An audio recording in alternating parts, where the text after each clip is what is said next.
Hello friends, welcome to my YouTube channel law and orders में। Friends, यदि अभी तक आप लोगों ने मेरे चैनल को सब्सक्राइब नहीं किया है तो सब्सक्राइब कर लीजिए, क्योंकि मैं ऐसी जानकारी आप सबके लिए लाता रहता हूँ। मेरी वीडियो को शेयर भी करिए और डिस्क्रिप्शन में भी मैंने अपनी वीडियोस के लिंक दिए हुए हैं, वहाँ से भी जाकर के आप मेरी वीडियोस को देख सकते हैं। व्हाट्सएप चैनल को फॉलो कर सकते हैं। और आज मैं आप सबके लिए बहुत ही महत्वपूर्ण वीडियो लेकर आया हूँ, जिसकी जानकारी आप सबको होना आवश्यक है। तो आइए चलते हैं वीडियो पर।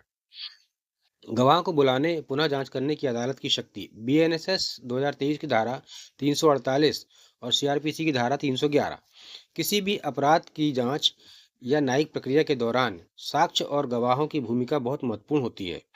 अदालत का यह अधिकार है कि वह किसी भी समय किसी व्यक्ति को गवाह के रूप में बुला सके या पहले से जांच किए गए गवाह को फिर से बुलाकर पूछताछ कर सके। न्याय सुनिश्चित करने के लिए आवश्यक है। भारतीय नागरिक सुरक्षा संहिता की धारा 348 माननीय न्यायालय को यह शक्ति देती है कि वह किसी भी व्यक्ति को गवाह के रूप में बुला सके, किसी उपस्थित व्यक्ति से पूछताछ कर सके या पहले से दिए गए बयान की पुनः जांच कर सके। इसी तरह पुरानी दंड प्रक्रिया संहिता 1973 की धारा 311 भी अदालत को यही अधिकार देती थी। इस लेख में हम इस धारा 348 का विस्तार से अध्ययन करेंगे। इसकी तुलना सीआरपीसी की धारा 311 से करेंगे और समझेंगे कि यह न्यायिक प्रक्रिया में क्यों महत्वपूर्ण है। भारतीय नागरिक सुरक्षा संहिता की धारा 348 अदालत को यह शक्ति देती है कि वह किसी भी चरण में, चाहे वह जांच हो, ट्रायल हो या अन्य कोई न्यायिक प्रक्रिया, निम्नलिखित कार्य कर सके। किसी भी व्यक्ति को गवाह के रूप में बुलाना। यदि अदालत को लगता है कि किसी व्यक्ति की गवाही महत्वपूर्ण हो सकती है तो वह उसे बुला सकती है। उपस्थित व्यक्ति से पूछताछ करना। यदि कोई व्यक्ति पहले से अदालत में मौजूद है लेकिन उसे गवाह के रूप में नहीं बुलाया गया था तो भी अदालत उसकी जांच कर सकती है।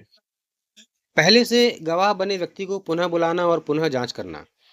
यदि अदालत को लगता है कि किसी गवाह के बयान को दोबारा पुष्टि की जरूरत है तो वह उसे फिर से बुलाकर पूछताछ कर सकती है। अनिवार्य रूप से गवाह को बुलाने का दायित्व। यदि अदालत को लगता है कि किसी व्यक्ति की गवाही न्यायिक निर्णय के लिए आवश्यक है तो वह उसे बुलाने या पुनः जांच करने के लिए बाध्य होगी। धारा 348 बनाम धारा 311। पहला पॉइंट, भाषा और संरचना। धारा 348 और धारा 311 की भाषा लगभग समान है। दोनों ही अदालत को यह शक्ति देते हैं कि वह किसी भी व्यक्ति को गवाह के रूप में बुला सके, उसे पुनः बुलाकर जांच कर सके और आवश्यकता अनुसार उनकी पुनः जांच कर सके। दूसरा पॉइंट, न्यायिक निरंतरता। भारतीय नागरिक सुरक्षा संहिता में इस प्रावधान को जस का तस रखा गया है, जिससे यह साबित होता है कि यह कानून पहले से न्यायिक प्रक्रिया में एक आवश्यक तत्व था और इसे बदला नहीं गया। तीसरा पॉइंट, न्यायालयों द्वारा व्याख्या।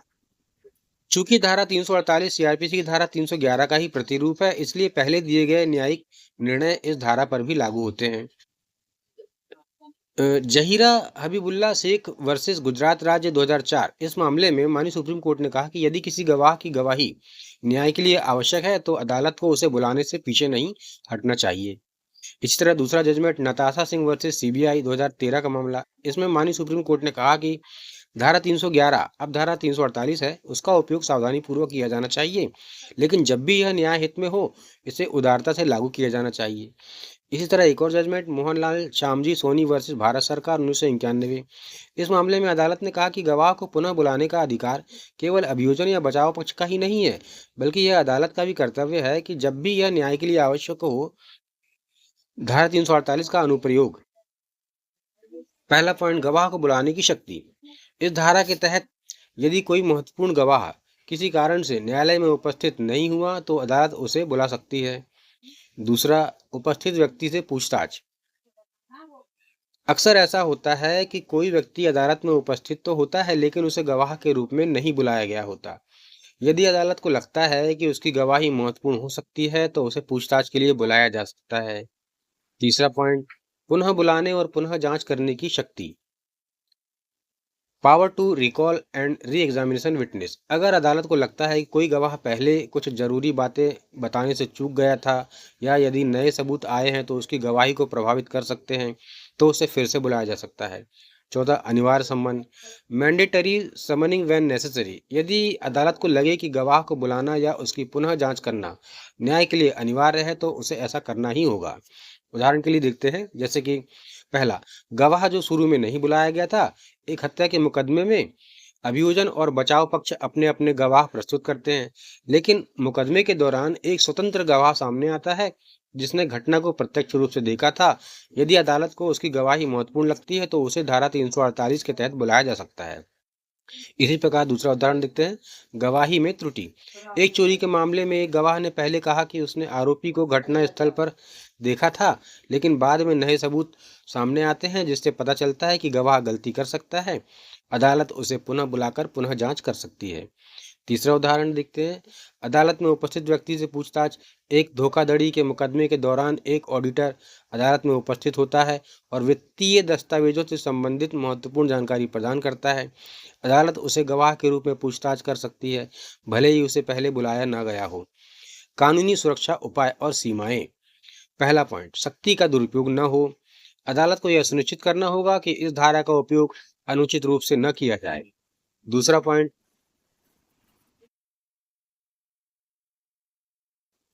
पॉइंट, नैसर्गिक न्याय का पालन हो।